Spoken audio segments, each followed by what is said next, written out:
Hello दोस्तों, मैं हूं अंकित सिंह राणा और प्रताप एकेडमी के ऑफिशियल यूट्यूब चैनल पर आप सभी का स्वागत है। आज हम जीके का 6वां लेक्चर करेंगे भाई। 6वीं क्लास लगाएंगे हम जीके की। और इसमें हम जो एग्जाम आने वाला है 30 जनवरी को, आर्मी जीडी का 30 जनवरी को जो एग्जाम आने वाला है उसके रिगार्डिंग जो इंपॉर्टेंट क्वेश्चन है, प्रीवियस ईयर क्वेश्चन है, वो सारे डिस्कस करेंगे। ठीक है, तो ये हमारा इंस्टाग्राम अकाउंट है प्रताप एकेडमी के नाम से। अगर आपने अभी तक यहाँ पे हमें फॉलो नहीं किया तो फॉलो कीजिए। ठीक है, आपकी कोई भी क्वेरी है आप डायरेक्टली मैसेज कर सकते हो हमें। ठीक है जी।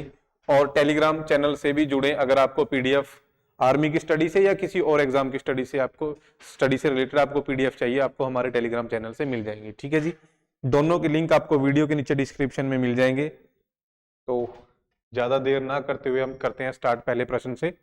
पहला प्रश्न है आपका, सुभाष चंद्र बोस को नेताजी की उपाधि किसने दी थी? ठीक है, ये पहला प्रश्न है। ये चार ऑप्शन आपके पास हैं, महात्मा गांधी, रविंद्रनाथ टैगोर, जवाहरलाल नेहरू या फिर हिटलर। ठीक है, और इसका सही आंसर क्या है? हिटलर। ठीक है ना, तो हिटलर कौन से देश का था? जर्मनी। ठीक है ना, तो जर्मनी का तानाशाह था हिटलर। उसने जो नेताजी सुभाष चंद्र बोस थे उनको नेताजी की उपाधि दी थी। ठीक है, नेक्स्ट, भारत में हरी क्रांति का जनक किसे कहा जाता है? तो भारत में हरी क्रांति का जनक आपने बताना है। ये चार ऑप्शन आपके पास हैं, M S Swaminathan, Norman Borlaug, Verghese Kurien या वाईवी रेड्डी। ठीक है जी, देखो उन्होंने पूछा है भारत में। ठीक है ना, तो भारत में हरी क्रांति यानी जो ग्रीन रेवोल्यूशन था, भारत में उसका जनक बोला जाता है एम एस स्वामीनाथन को। ठीक है, एम एस स्वामीनाथन को बोला जाता है। और अगर आपसे वर्ल्ड का पूछा जाए, विश्व का पूछा जाए, तो आंसर क्या होगा आपका? नॉर्मन बारलोग। ठीक है जी, विश्व में हरी क्रांति का जनक बोला जाता है नॉर्मन बारलोग को, और भारत में बोला जाता है एम एस स्वामीनाथन को। ठीक है, नेक्स्ट, कुड लोक नृत्य किस राज्य या केंद्र शासित प्रदेश का प्रसिद्ध लोक नृत्य है? ठीक है जी, कुड आपने बताना है ये किस राज्य का या केंद्र शासित प्रदेश का लोक नृत्य है। ये चार ऑप्शन आपके पास हैं, असम, केरल, जम्मू कश्मीर या फिर लक्षद्वीप। ठीक है, और इसका सही आंसर क्या है? इसका सही आंसर है जम्मू कश्मीर। जम्मू कश्मीर का काफी प्रसिद्ध लोक नृत्य है कुड।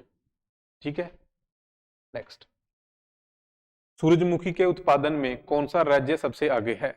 तो ये आपने बताना है कि जो सूरजमुखी है, ठीक है ना, इसके उत्पादन में नंबर 1 राज्य कौन सा है भारत का? ये चार ऑप्शन आपके पास हैं, पंजाब, कर्नाटक, केरल और गुजरात। तो इसका सही आंसर है बी, कर्नाटक। ठीक है, कर्नाटक सूरजमुखी के उत्पादन में नंबर 1 है। नेक्स्ट, विश्व गौरैया दिवस कब मनाया जाता है? ठीक है ना, विश्व गौरैया दिवस यानी बर्ड डे। ठीक है ना, बर्ड पक्षी, चिड़िया। ठीक है ना, चिड़िया दिवस, चिड़िया दिवस कब मनाया जाता है? तो ये चार ऑप्शन आपके पास हैं, 20, 21, 22 और 23 मार्च। ठीक है, तो इसका सही आंसर क्या है? 20 मार्च। 20 मार्च को मनाया जाता है। ठीक है जी, और यहाँ पे देखो 23 मार्च, तो 23 मार्च को आपने बताना है क्या होता है। ठीक है ना, नेक्स्ट, किस कमेटी के कहने पर भारतीय रिजर्व बैंक की स्थापना की गई थी? तो जो आरबीआई है, रिजर्व बैंक ऑफ इंडिया यानी भारतीय रिजर्व बैंक, ये आपने बताना है कि इसकी स्थापना किस कमेटी के कहने पर की गई थी। ये चार ऑप्शन आपके पास है, Usha Thorat committee, Lord Curzon committee, William Hunter committee या हिल्टन यंग कमेटी। और इसका सही आंसर है हिल्टन यंग कमेटी। ठीक है ना, हिल्टन यंग कमेटी के कहने पर ही जो हमारा सबसे बड़ा बैंक है भारत का, भारतीय रिजर्व बैंक, जो नोट इश्यू करता है, ठीक है ना, करेंसी। नेक्स्ट, बैंकों के बैंकर के रूप में किसे जाना जाता है? ठीक है ना, तो बैंकों के बैंकर के रूप में आपने बताना है किसे कहा जाता है। तो ये चार ऑप्शन आपके पास हैं, एसबीआई यानी स्टेट बैंक ऑफ इंडिया, भारतीय स्टेट बैंक, वित्त मंत्रालय, आरबीआई या पीएनबी। ठीक है ना, तो इसका सही आंसर है RBI, reserve bank of India. ठीक है ना, रिजर्व बैंक ऑफ इंडिया जो नोट इश्यू करता है, करेंसी जारी करता है, ठीक है, वो क्या करता है, उसे बैंकों का बैंकर भी कहा जाता है। यानी जो बैंक होते हैं उनके बैंक के रूप में कौन कार्य करता है? आरबीआई। नेक्स्ट, बरौनी तेल शोधक कारखाना ये कहाँ मिलेगा आपको? तो बरौनी तेल शोधक कारखाना आपने बताना है। तो ये चार ऑप्शन आपके पास है, हरियाणा, उत्तर प्रदेश, बिहार या फिर गुजरात। ठीक है, और इसका सही आंसर है बिहार। बिहार में आपको मिलेगा बरौनी तेल शोधक कारखाना। और ये तेल शोधक कारखाना होता क्या है? देखो जो हमारे जो हम यूज करते हैं पेट्रोल डीजल है ना, या कैरोसिन ऑयल वगैरह, ये हमें कहाँ से मिलते हैं, ठीक है। तो ये धरती से हम कच्चा तेल निकालते हैं, क्रूड ऑयल जिसको बोला जाता है, फिर हम उसको रिफाइन करते हैं, साफ करते हैं, ठीक है। तो जहां पे जिस इंडस्ट्री में, जिस कारखाने में उसको हम साफ करते हैं, रिफाइन करते हैं, उसको ही बोला जाता है तेल शोधक कारखाना, ठीक है ना। तो इंडिया में काफी ऐसे तेल शोधक कारखाने हैं, जैसे पानीपत, ठीक है, डिगबोई, नुमालीगढ़, जामनगर, ऐसे काफी हैं। और भारत का जो सबसे पहला तेल शोधक कारखाना था वो था डिगबोई। कौन सा था?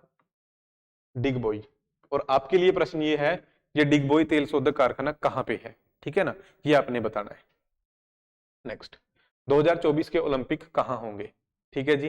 2024 के ओलंपिक आपने बताना है, क्योंकि हाल ही में 2021 में ओलंपिक होके हटे हैं टोक्यो जापान के, ठीक है।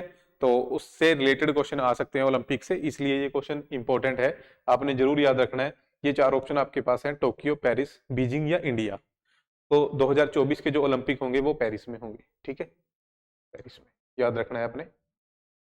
नेक्स्ट, अल अक्सा मस्जिद कहाँ है? ये भी काफी इंपॉर्टेंट क्वेश्चन है।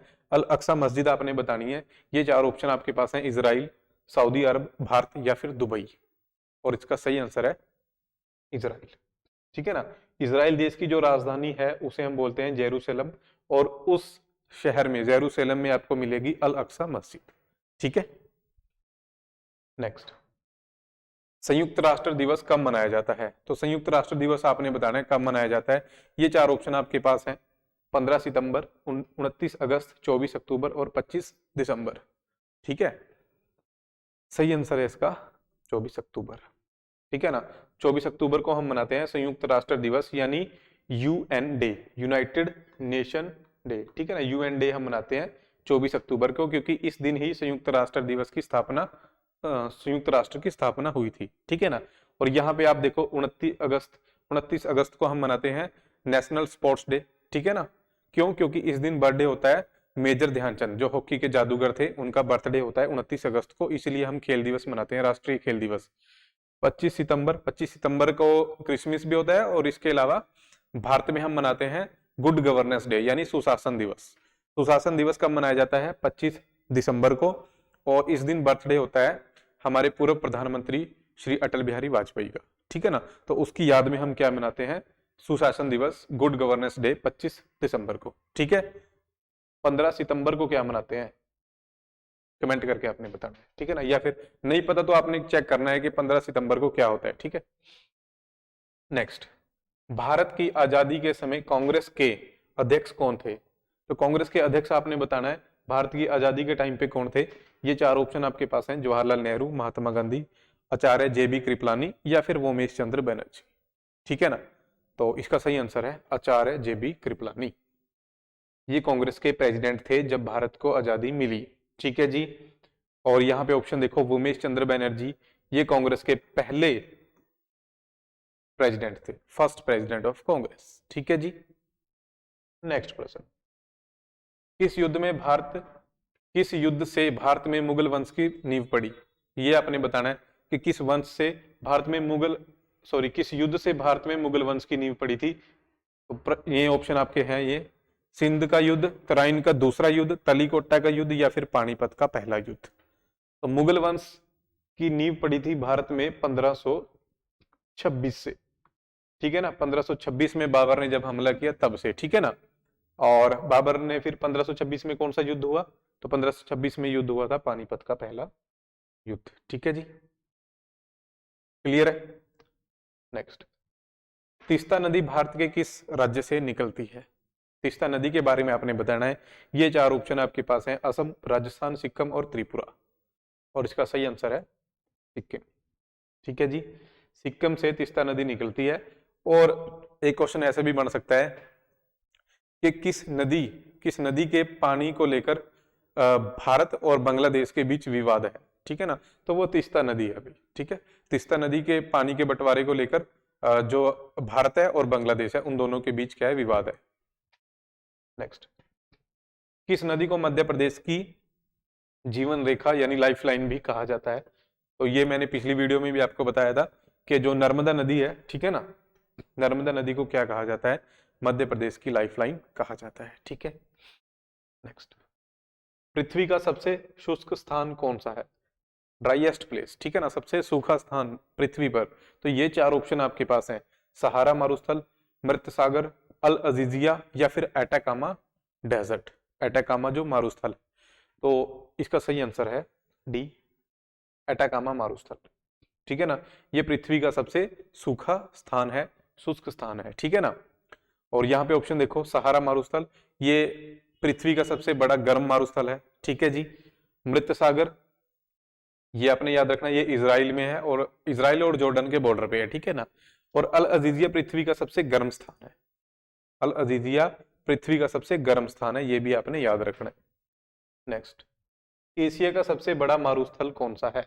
तो एशिया का पूछा है आपसे, ये ध्यान रखना है, विश्व का नहीं पूछा। तो एशिया का सबसे बड़ा मारुस्थल कौन सा है? गोबी, ठीक है ना। एशिया का सबसे बड़ा मारुस्थल गोबी है, ठीक है ना। और अगर आपसे पूरे विश्व का पूछा जाए कि पूरे विश्व का सबसे बड़ा मारुस्थल कौन सा है, तो उसका सही आंसर, अगर ऑप्शन में अंटार्कटिका है तो सही आंसर अंटार्कटिका ही होगा। बट अगर ऑप्शन में अंटार्कटिका ना मिले तो सहारा, ठीक है ना। तो अगर आपसे कभी भी पूछा जाए कि पूरे विश्व का सबसे बड़ा मारुस्थल कौन सा है, उन्होंने नहीं पूछा कि गर्म या ठंडा, ठीक है ना, क्योंकि जो मारुस्थल होते हैं वो दो तरह के होते हैं, एक गर्म और एक ठंडा। अगर आपसे क्लियरली पूछा जाए कि सबसे बड़ा ठंडा मारुस्थल कौन सा है, तो अंटार्कटिका। और अगर आपसे क्लियरली पूछा जाए कि सबसे बड़ा गर्म मारुस्थल कौन सा है, तो सहारा।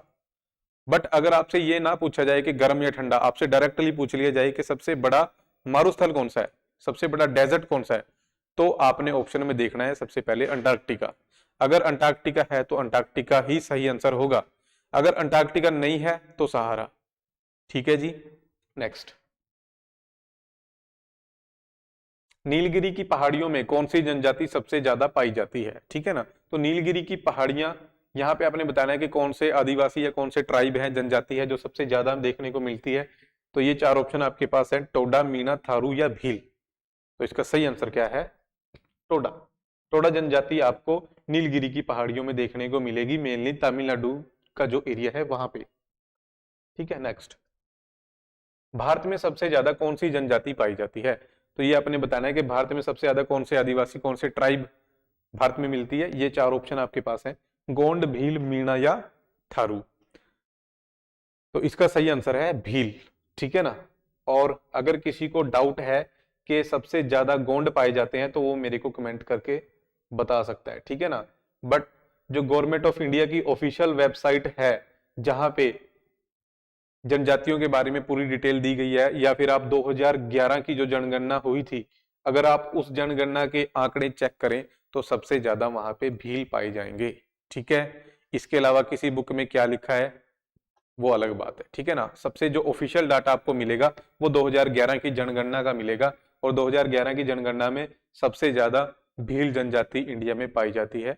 आप एक बार चेक कर लेना, ठीक है ना। नेक्स्ट, चाय की खेती के लिए सबसे उपयुक्त मिट्टी कौन सी है? तो चाय की खेती के लिए सबसे अच्छी मिट्टी कौन सी है, ये आपने बताना है। ये चार ऑप्शन आपके पास हैं, जलोढ़ मिट्टी, लाल मिट्टी, काली या फिर लेटराइट मिट्टी। इसका सही आंसर क्या है? तो चाय के लिए सबसे उपयुक्त मिट्टी है लेटराइट मिट्टी, ठीक है ना। लेटराइट मिट्टी सबसे बेस्ट है चाय की खेती के लिए। और लेटराइट मिट्टी आपको सबसे ज्यादा कहाँ मिलेगी? सबसे ज्यादा मिलेगी आपको असम, और फिर उसके बाद थोड़ा मेघालय, पश्चिम बंगाल, ठीक है, या फिर कर्नाटक या फिर तमिलनाडु वाले एरिया में, ठीक है ना। बट सबसे ज्यादा आपको कहाँ मिलेगी? असम में मिलेगी। और आपको पता है चाय की खेती के लिए, या चाय की खेती सबसे ज्यादा कहाँ पे होती है? असम में होती है, ठीक है ना। चाय की खेती सबसे ज्यादा कहाँ पे होगी? असम में होगी, ठीक है जी। नेक्स्ट, कपास की खेती के लिए सबसे उपयुक्त मिट्टी कौन सी है? तो कपास की खेती के लिए आपने बताना है, कपास यानी कॉटन की बात हो रही है, कॉटन, ठीक है ना। तो कॉटन के लिए सबसे बेस्ट मिट्टी कौन सी है? काली मिट्टी, ठीक है। बेस्ट मिट्टी कौन सी है कॉटन के लिए? काली मिट्टी। और काली मिट्टी को रेगूर मिट्टी भी कहा जाता है, सुपर इंपॉर्टेंट, रेगूर, ठीक है ना। काली मिट्टी को क्या कहा जाता है? रेगूर। ये आप नोट कर लें, ये डायरेक्ट क्वेश्चन आता है कि किस तरह की मिट्टी को रेगूर मिट्टी भी कहा जाता है, ठीक है ना। काली मिट्टी को कहा जाता है। और ये आपको मेनली कहाँ मिलेगी? मेनली गुजरात और महाराष्ट्र में सबसे ज्यादा आपको काली मिट्टी मिलेगी। और आपको पता है जो गुजरात और महाराष्ट्र है, ये कपास के उत्पादन में पूरे भारत में नंबर 1 है, ठीक है ना।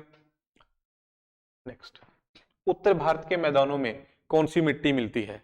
तो उत्तर भारत यानी जो नॉर्थ इंडिया है, जो मैदान है, पंजाब, हरियाणा, उत्तर प्रदेश, बिहार, वो जो मैदान है, उन मैदानों में सबसे ज्यादा मिट्टी कौन सी मिलेगी, ये आपने बताना है। ये 4 ऑप्शन आपके पास है, जलोढ़ मिट्टी, लाल मिट्टी, काली या फिर लेटराइट मिट्टी। ठीक है, तो इसका सही आंसर है जलोढ़ मिट्टी। ठीक है ना, तो जलोढ़ मिट्टी उत्तर भारत के मैदानों में सबसे ज्यादा मिलती है और जलोढ़ मिट्टी ही सबसे उपजाऊ होती है। ठीक है ना, ये भी याद रखना है, सबसे उपजाऊ कौन सी मिट्टी है? जलोढ़ मिट्टी होती है।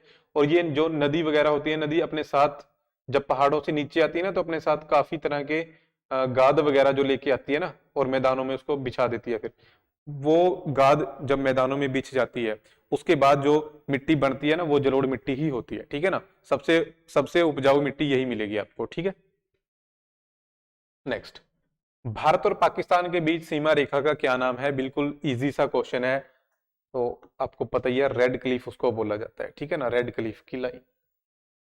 और मैकमोहन, ये भारत और चाइना के बीच है। डूरंड लाइन आपको मिलेगी भारत और अफगानिस्तान के बीच, या फिर आप पाकिस्तान और अफगानिस्तान के बीच भी बोल सकते हो। ठीक है ना, पाकिस्तान और अफगानिस्तान के बीच की लाइन को भी डूरंड लाइन, और इंडिया और अफगानिस्तान के बीच की लाइन को भी डूरंड लाइन कहा जाता है। ठीक है ना, 8 डिग्री लाइन, ये इंपॉर्टेंट है, 8 डिग्री लाइन, ये आपको मिलेगी भारत और मालदीव के बीच।